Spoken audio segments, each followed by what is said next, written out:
महर्षि भागवत कहते हैं कि जिंदगी में 85% बीमारियों को हर व्यक्ति स्वयं ठीक कर सकता है। तो अब तक जो मैं बात कर रहा था कल तक, वो 85% वाला हिस्सा था। इसमें से आपको कोई भी बात ऐसी नहीं लगी होगी जो किसी विशेषज्ञ की मदद से करनी पड़े। अब तक मैंने जितना भी आपको बताया है वो सब इतनी सरल और सहज बातें हैं जो आप स्वयं कर सकते हैं। आज मैं आपको 15% वाले हिस्से की बात करूंगा। जो बचा हुआ 15% हिस्सा है जिसमें किसी विशेषज्ञ की जरूरत है, वो वाली बात आपसे शुरू करूंगा। लेकिन आज आप महसूस करेंगे व्याख्यान खत्म होने के बाद कि अरे ये 15% भी हम कर सकते हैं।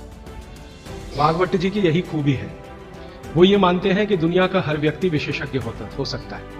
और वो ये भी एक जगह लिखते हैं कि मैं अकेला भागवत नहीं, मेरे बाद और भी हो सकते हैं। वो ये कहते हैं कि जो व्यक्ति भी अपने शरीर का सूक्ष्म अवलोकन कर सके, ऑब्जर्वेशन, सूक्ष्म माइक्रो लेवल पे, वो सभी विशेषज्ञ हो सकते हैं।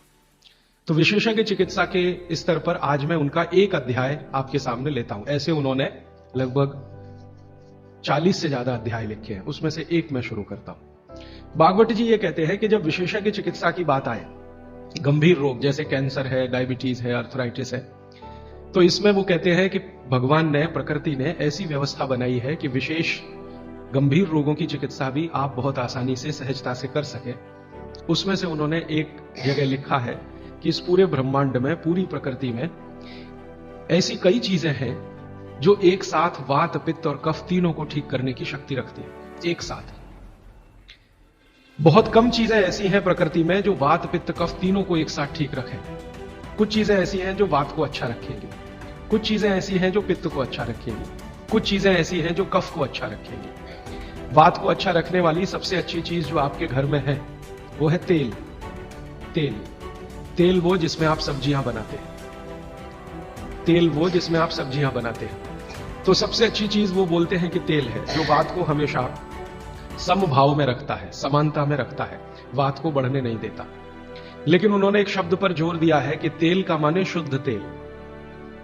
अब ये शुद्ध तेल उन्होंने लिखा 3500 साल पहले। आज के विश्लेषण में अगर हम ध्यान दें तो शुद्ध तेल का माने तेल की घानी से निकाला हुआ सीधा सीधा तेल, बिना कुछ मिलाए हुए सीधा सीधा तेल, कोई भी मशीन से निकाला हुआ सीधा सीधा तेल, उसमें कुछ नहीं मिलाया, मतलब नॉन रिफाइंड तेल।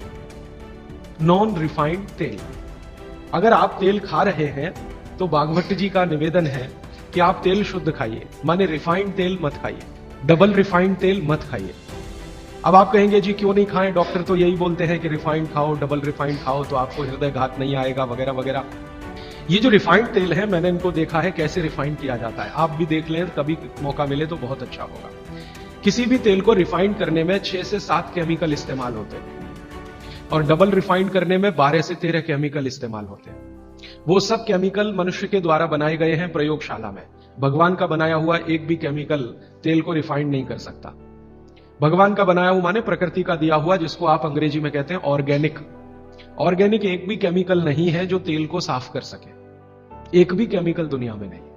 जितने भी केमिकल तेल को साफ करने के लिए उपयोग किए जाते हैं वो सब इनऑर्गेनिक है। और इनऑर्गेनिक केमिकल ही दुनिया में जहर बनाते हैं और उनका कॉम्बिनेशन जहर की तरफ ही लेके जाता है। आज की दुनिया में मॉडर्निज्म के नाम पर, आधुनिकता के नाम पर जितने इनऑर्गेनिक केमिकल्स जगह जगह इस्तेमाल हो रहे हैं, वो सब आपको धीरे धीरे उस तरफ ले जा रहे हैं जहां आप जहर अपने ही शरीर में पैदा कर लेते हैं। इसलिए रिफाइंड तेल, डबल रिफाइंड तेल गलती से भी मत खाइए। भागवत जी कहते हैं कि जिंदगी भर वात को ठीक रखना है, जिंदगी भर। तो वात को ठीक रखने के लिए सबसे सरल चिकित्सा वो बोलते हैं वो तेल का ही है। वो कहते हैं शुद्ध तेल खाइए। शुद्ध तेल माने घानी से निकाला हुआ तेल। अब आपके मन में 2 प्रश्न आएंगे तुरंत कि शुद्ध तेल में तो बास बहुत आती है। हाँ, सीधा प्रश्न। दूसरा प्रश्न आएगा जी शुद्ध तेल बहुत चिपचिपा होता है, गाढ़ा होता है, चिपचिपा होता है और बास अलग से आती है। हम लोगों ने जब शुद्ध तेल पर भारत देश के कुछ वैज्ञानिकों की मदद से काम किया, एक तरह से कहें रिसर्च किया, तो पता चला कि तेल का जो चिपचिपापन है वो उसका सबसे महत्वपूर्ण घटक है। तेल में बहुत कुछ होता है, जैसे मैंने आपको पहले दिन बताया ना, मिट्टी में माइक्रो न्यूट्रिएंट्स है, कैल्शियम है, आयरन है, सिलिकॉन है, कोबाल्ट है, ऐसे तेल में भी है, हर चीज में है। तो तेल का जो सबसे महत्वपूर्ण हिस्सा है वो उसका चिपचिपापन ही है। और जैसे ही तेल में से ये चिपचिपापन निकाला तो पता चला वो तेल ही नहीं बचा। तेल जिस चीज के लिए खाया जाता है वो बचा ही नहीं, वो हिस्सा ही गायब हो गया। फिर हमने देखा कि तेल में जो बास आ रही है, बास, वो उसका प्रोटीन कंटेंट है। तेल में प्रोटीन बहुत है। जैसे आपने सुना है दालों में प्रोटीन होता है, दालों में प्रोटीन सबसे ज्यादा है, भगवान का, ईश्वर का दिया हुआ। दालों के बाद दूसरे नंबर पर जो प्रोटीन सबसे ज्यादा है वो तेलों में है। तो आप जो तेल में देख रहे हैं कि उसकी बास है, वो बास जो है ना, उसका ऑर्गेनिक कंटेंट है प्रोटीन के लिए। 4-5 तरह के प्रोटीन है सभी तेलों में। आप जैसे ही तेल की बास निकालेंगे उसका प्रोटीन वाला घटक गायब हो जाता है।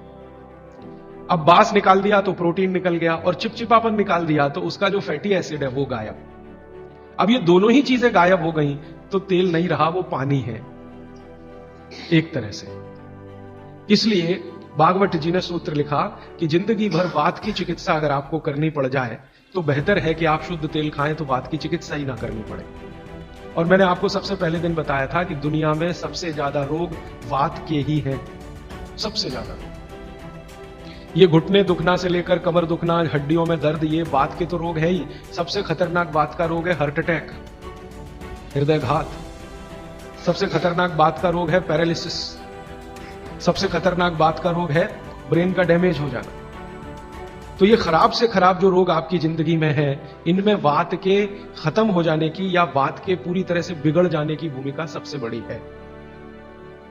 दोस्तों, सबसे पहले तो चैनल सब्सक्राइब करें, फिर लाइक, कमेंट और शेयर करें